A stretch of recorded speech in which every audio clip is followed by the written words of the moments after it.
C'est quoi votre truc ?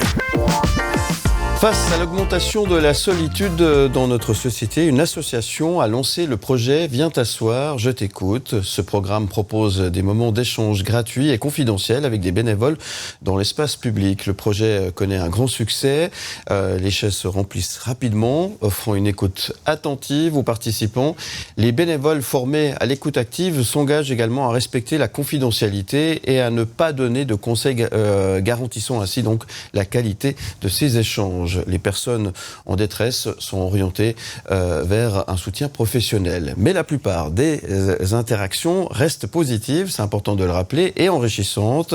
Viens t'asseoir, je t'écoute, s'étend déjà en Suisse, à Genève, prochainement à Lausanne et Vevey, en France et au Québec, et démontre son impact et sa pertinence dans la lutte contre la solitude. Pour en parler beaucoup mieux que moi, je reçois ce matin Amira Sawan. Bonjour. Bonjour. Bienvenue. Merci. Vous êtes coordinatrice de Viens t'asseoir, je t'écoute. C'est bien ça. Et vous me le disiez juste avant qu'on prenne l'antenne que ça remporte un grand succès. Complètement. Et puis je souhaite juste à préciser que ça a déjà commencé à Lausanne. D'accord. On a déjà 5 sessions faites, mais on a commencé en septembre dernier. Et donc oui, effectivement, ça a commencé à Genève, à Lausanne, et ça arrivera bientôt à Vevey. Ouais, ça démontre qu'il y a un besoin. Hein. Complètement. Ouais. Après le Covid, après tout ce qu'on traverse aussi ces temps-ci, l'écoute, la bienveillance, juste être l'un pour l'autre est important en fait. Qu'est-ce qui a déclenché finalement cette idée et comment elle est née cette idée Viens t'asseoir, je t'écoute. Alors elle a commencé à Genève. Il y a 2 cofondateurs, 2 jeunes hommes qui ont lancé ça, Sacha et Florian, qui sont déjà lancés dans diverses activités autour de l'humain. Ils se sont rencontrés, ils se sont inspirés d'une activité qui était aux États-Unis, Sidewalk Talk. Et ils se sont dit, on va lancer ça sur Genève. Et ils se sont lancés en juin dernier. Et ça a eu un succès fou. Et du coup, l'envie de le faire un petit peu partout, plus en Suisse. Qu'est-ce qu'on remarque ? C'est que finalement, il y a beaucoup de gens qui ont besoin de parler, qui ont besoin de s'exprimer, qui ont besoin de dire des choses, et qui n'ont pas forcément l'écoute souhaitée, c'est ça ? Oui, et puis surtout le besoin de partage, de créer un lien, de bienveillance, d'un petit sourire, d'un petit regard qui fait qu'on se sent moins seul, en fait, je pense. Mais ça signifie quand même qu'il y a un manque dans notre société, là. Ça veut dire qu'il y a quelque chose qui joue pas. Je suis pas... Non, mais oui. c'est ce que vous remarquez. Complètement. Ouais. Effectivement, je une trouve... société un peu individualiste, et on en est aujourd'hui à devoir mettre en place, c'est très bien, hein, ce genre d'activité. Ça, c'est un peu triste quand même. C'est triste et on le remarque en tout cas, moi je l'ai remarqué avec les jeunes qui passent. Ils sont là avec leur portable et ils regardent les chaises et se disent mais je vais dire quoi à ces gens qui sont assis, je les connais pas. Et je leur dis, tout simplement, exactement ce que tu fais sur tes réseaux sociaux. Tu racontes ce que tu as mangé aujourd'hui ou ce que tu vas mettre ce soir à ta tenue. C'est la même chose que tu vas faire, mais juste qu'il y a une personne en face de toi. Et il y a un décalage, en fait. Ils se disent, mais comment ? Alors que c'est exactement ce que vous faites sur les réseaux. Donc, mais ça, c'est la nouvelle génération. Alors, comment sélectionnez-vous et formez-vous ces personnes, ces bénévoles, parce qu'il faut rappeler que c'est des bénévoles qui sont là pour tendre l'oreille, pour offrir une écoute attentive à ces personnes qui viennent parler. Alors, on les forme pas. En fait, on lance vraiment une certaine date sur Lausanne et on fait appel à des bénévoles qui viennent. Et en fait, ils sont pas forcément formés. Il faut vraiment rappeler qu'on n'est pas des professionnels de la santé. C'est ça. On est vraiment des bénévoles de domaines différents. Et en fait, juste avant qu'ils arrivent, donc on leur envoie déjà un formulaire ou des informations pour poser le cadre.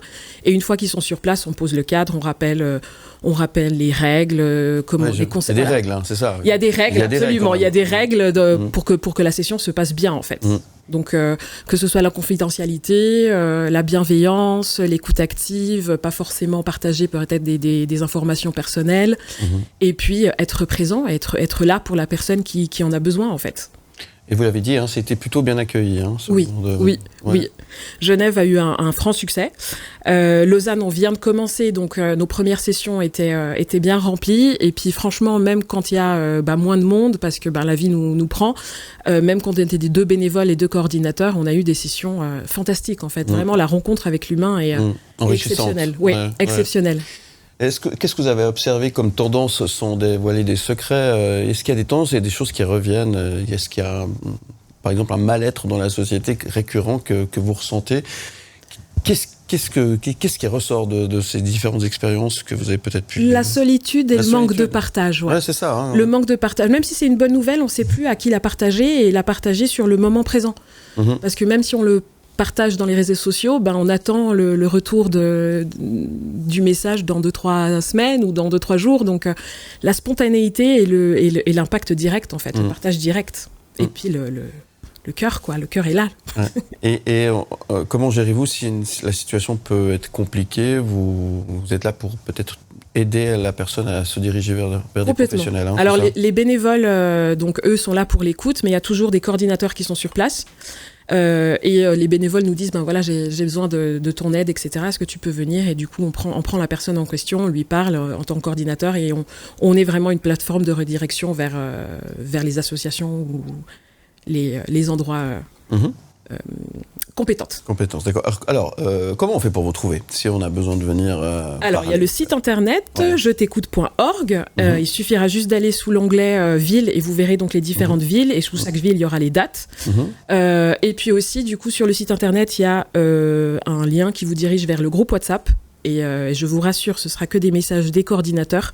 Vous n'allez pas être bombardé de messages. Et du coup, dans ce groupe WhatsApp, vous avez aussi les dates, etc. Et surtout les dernières news, si ça a été annulé ou autre à cause du temps. Voilà. D'accord. Et ça se passe finalement dans un parc public, au bord du lac, un espace public, voilà. Ouais. Un espace public. À Genève, c'est à Aubin-des-Paquis. À Lausanne, c'est à la place Saint-François. Pour l'instant en tout cas, et voilà, on installe des chaises, les bénévoles assis, des chaises vides devant, et les passants sont bienvenus pour venir s'asseoir. Et c'est gratuit. Et c'est gratuit. Et ça fait du bien. Et ça fait du bien, autant ceux qui écoutent qu'aux bénévoles, qu'aux coordinateurs. Voilà. Bravo pour ce beau projet. Merci d'être aussi bienveillant et de venir en aide à toutes ces personnes qui souffrent effectivement de solitude. Des fois, ça peut être des personnes qu'on connaît, on ne se rend pas forcément compte. Oui, aussi. Là aussi, c'est bien d'en parler un petit peu autour de vous.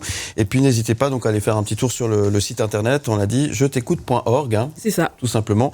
Vous êtes active et actif avec l'association du côté de Genève, Lausanne, bientôt Vevey. Oui, c'est ça? On a fait les demandes, donc on attend les réponses. Voilà. Et d'autres projets aussi Je suppose, ça dépendra des disponibilités. Et à la recherche de personnes, de bénévoles justement? Volontiers, si vous êtes intéressé, même pour être écouté ou être bénévole, ou même si vous voulez faire partie du projet ou le monter dans d'autres villes, contactez-nous par mail, par WhatsApp, sur le site internet et on sera là, on répondra. Les prédispositions quand même pour être bénévole, c'est d'avoir de l'empathie, d'avoir une capacité d'écoute. Oui, et de l'empathie et être très bienveillant envers soi et envers les autres.